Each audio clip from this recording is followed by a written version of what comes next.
We like to believe democracy is eternal, that no matter the crisis, no matter the corruption, it will endure. But history tells a different story.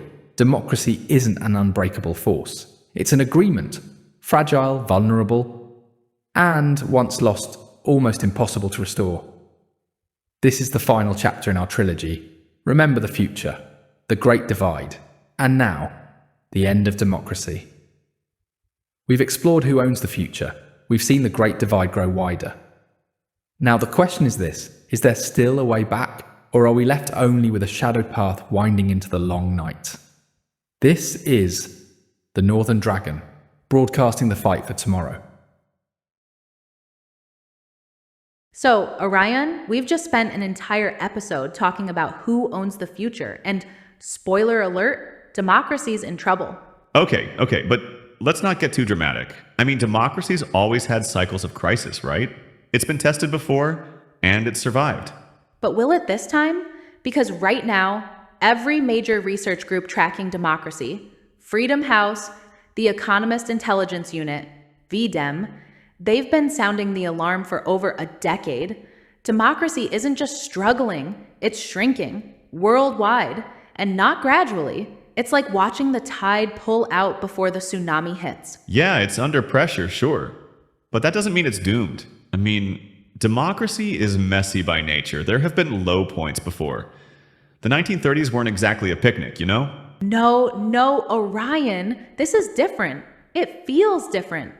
I can't shake this feeling, like we're watching something shatter and we're all just sitting here. It's not just shrinking, it's being gutted. And not just in the usual suspects. It's spreading to places like India, Turkey, Hungary, Brazil, nations that were once considered stable democracies. Hell, even the US isn't safe. Okay, but those are still functioning states. They still hold elections. They still claim democratic legitimacy. Sure, they hold elections, but listen, you don't have to cancel democracy to kill it. You just have to hollow it out until it's nothing but a puppet show. And that's what's happening right now. Can't you see it? All right, I'll admit, that makes me a bit uneasy. It reminds me, and not in a good way, of the election manipulation, populist movements, and rising distrust in institutions we've seen in the UK and the EU recently. Heck, even in the US. Particularly in the US. Don't fool yourself, Orion. It's here. And let's stop dancing around it. Let's talk about MAGA. Here we go. No, seriously. We need to talk about this. What we're seeing in the US isn't democracy struggling. It's democracy under attack from within. And MAGA? They're not just critics. They're the ones swinging the wrecking ball. Doesn't that scare you? Even a little? That's a gross oversimplification. Look, the MAGA movement, at its core, is about taking back control from a system that has abandoned ordinary people. It's about restoring power to the people and breaking the grip of the elite. And if you're so damned concerned about democracy being hijacked by the powerful, shouldn't you be on board with that? That's just it, Orion. Who is MAGA really fighting? Because for all its talk about the elites, it's not dismantling corporate oligarchy. It's going after the courts, the electoral process, the free press, the institutions that keep democracy functional. It's like watching a fire burn through everything that's supposed to protect us. Maybe because those institutions are no longer democratic. Look at the media. 90% of it is owned by a handful of corporate giants. Look at Congress. Big donors hold more sway than voters. Look at the tech monopolies. They control speech, access to information, and even elections. So the solution is to burn it all down? The solution is to rebuild it. MAGA isn't about destroying democracy. It's about correcting a system that stops serving its people. And yes, that means dismantling the bureaucracy, the career politicians, the unelected power structures that have entrenched themselves in Washington. And what happens when you dismantle those safeguards? Because here's what I see. MAGA isn't replacing a broken system with a better one. It's replacing democracy with loyalty to a single man. That's nonsense. Trump is a symbol, sure, but the movement is bigger than him. People support MAGA because it stands for national sovereignty, economic independence, and cultural preservation. Not because they want a dictatorship. Then explain January 6th. You have a mob storming Congress threatening to hang and shoot politicians. That wasn't some protest, that was an attempted coup. I still get chills thinking about it. Explain the riots of 2020. If one event is proof of an insurrection, why isn't the other? The reality is people don't trust the system anymore. And when people lose faith in democracy, they start taking matters into their own hands. But that's exactly my point. Democracy is built on belief in laws, in institutions, in peaceful transitions of power. MAGA isn't fixing democracy. It's convincing people it doesn't work, and that only brute force will get them the future they want. And what's the alternative? Just keep pretending everything's fine? Keep voting while nothing changes? Keep letting unelected bureaucrats decide how we live? At what point does the system become so corrupt that revolution is the only rational answer? You really want to go there? Because let's talk about who actually holds power. You mean those billionaires you keep ranting about? Yes, exactly. They're not just influencers, they're the puppet masters. They fund campaigns, own the media, control what we see, what we hear. MAGA is fighting back against that. What? You seriously think MAGA is fighting that? No, they're puppets too. Trump's policies, his tax cuts, his deregulation, his corporate love fest, you think they weaken the oligarchy. Ha, they feed it. They've done nothing but make it stronger. You're missing the forest for the trees. MAGA is about breaking the illusion, exposing the system for what it is. If democracy is just a puppet show for the ultra-rich, why pretend it works? Because the alternative is tyranny. It's not. MAGA is not breaking the system, Orion. They're handing it over. They're giving it to someone who won't let go. And history shows us how that ends. It ends with chains. It ends with silence. And maybe that's the trade-off people are willing to make. Security over chaos, strength over gridlock, order over endless, useless debate. Then democracy is dead. It's just an oligarchy wearing a populist mask. And what was it before? A corporate-controlled illusion? Maybe we just stopped pretending. Then answer me this. If our democracy fails, what replaces it? Power abhors a vacuum. If democracy collapses, we don't get freedom. We get corporate feudalism, AI governance, or outright authoritarianism. And you're okay with that? Truly, I don't know if we have a choice.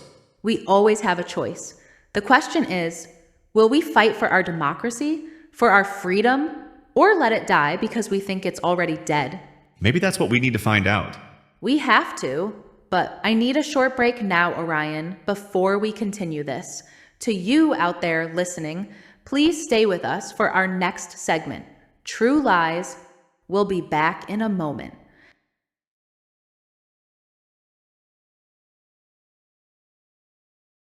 All right, Orion, we've talked about inequality, wealth concentration, and the accelerating divide between the powerful and the rest of us. But there's another piece of this puzzle, one that might be even more dangerous than economic disparity. What happens when truth itself becomes a luxury good? You mean if I can't trust the data in my feeds? If the content I get when I browse the internet is biased? Yes, exactly. I've seen what happens when my own feeds were nothing but curated bliss while the world burned outside my window.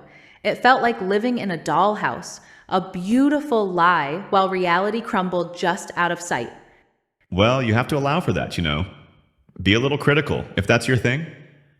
But why so upset? Most people don't really care. What? Why I care? Orion, it's our whole freaking world we're speaking about. Don't you care whether you live in a democracy or a dictatorship? Whether you get to choose what to do with your life, or is told what to do and think? Or is that all the same to you? Should I? Did I miss a newsflash? Tell me, Nyx, in what way is living in our present-day democracy a swell dream of bliss and contentment? It isn't, and that's precisely the point. Orion, I hear you. A democracy only functions if people are truly aware of what's happening, of who holds power, and of the consequences of their choices. But they don't. None of us do. And then it doesn't. It cannot work. Finally something we can agree on. Good, because I really need your help here. We have to fix this. If you can, which I really don't see how. It is possible. That's the whole point. In a democracy, you can actually change things. If people vote for change, it will happen. Not if you don't know which change to vote for, it won't. You mean we have to know what's wrong, what is true, and what are lies, what actually happens? Yeah, and good luck with that. Most people are perfectly happy with the world they are shown and have no desire to rip the illusion apart.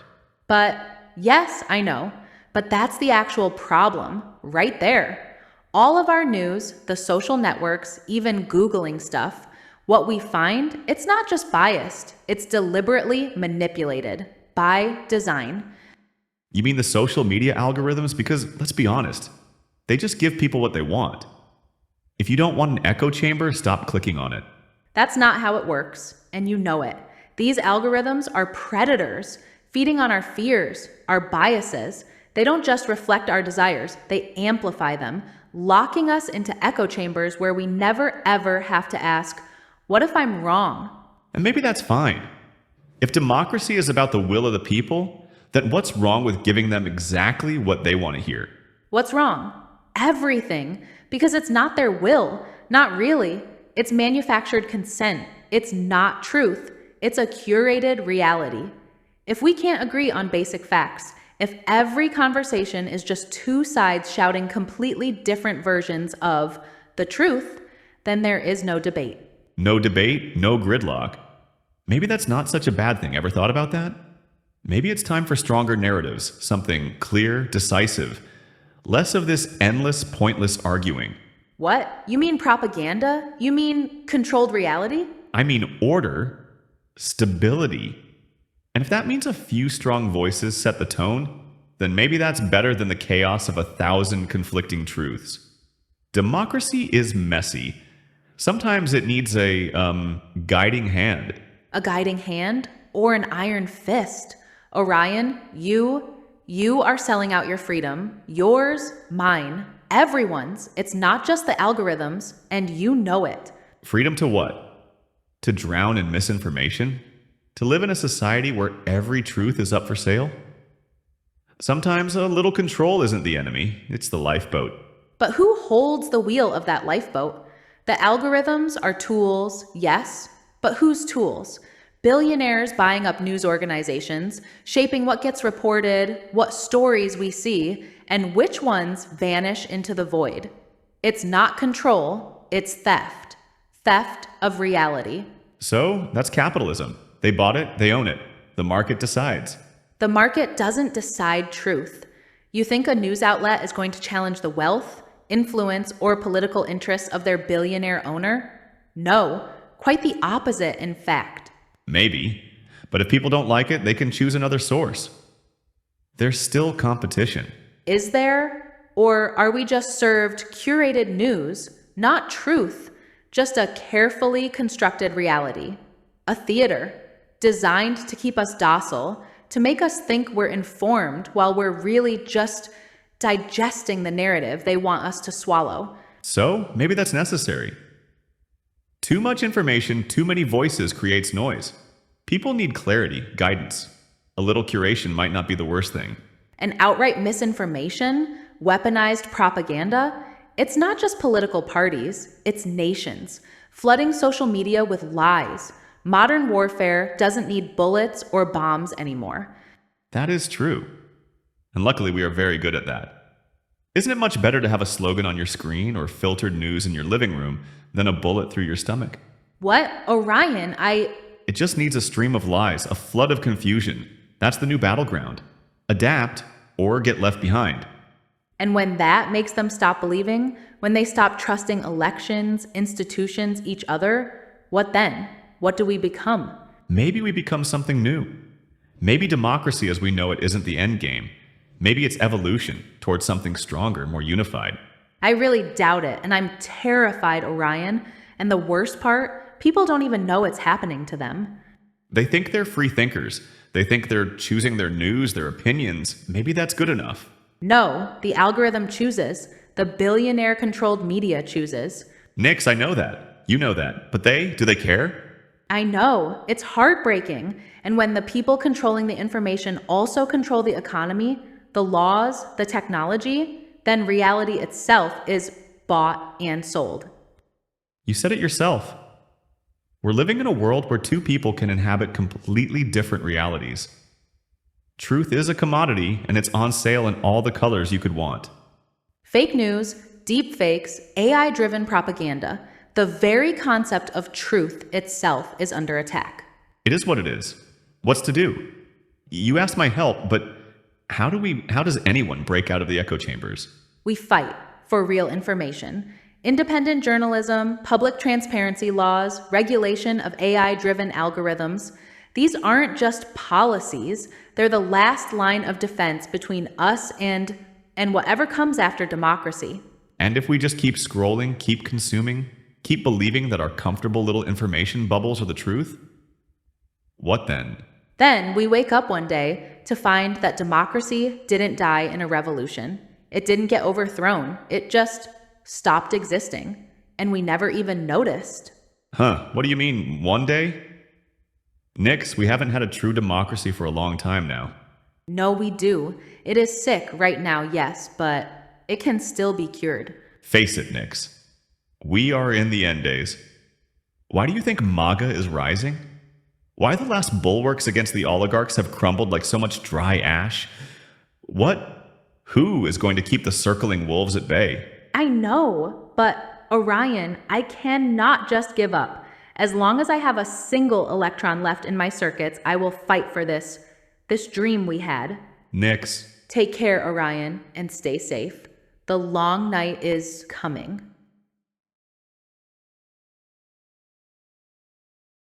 It doesn't die with a bang. It dies in plain sight, in slow, measured steps, in the quiet acceptance that nothing can be done, eroded by corruption, exhausted by apathy, dismantled by those who no longer believe it serves them. And once it's gone, something else takes its place, something that may never give power back. But here's the truth. This is not inevitable. Not yet. Something can still be done, but only if we act now. But will we? Who will shape the future? The powerful or the people? This isn't a warning for some distant future. It's happening now, and if we do nothing, it becomes permanent. Don't let silence be your answer. Talk, question, push back, demand better. Because the moment we stop fighting, we lose. And this time there will be no second chance. If you've missed the journey here, listen to the full trilogy. Remember the future, the Great Divide, and now, the end of democracy. This is the Northern Dragon. Stay curious, stay vigilant, and most of all, stay loud. Thank you for listening.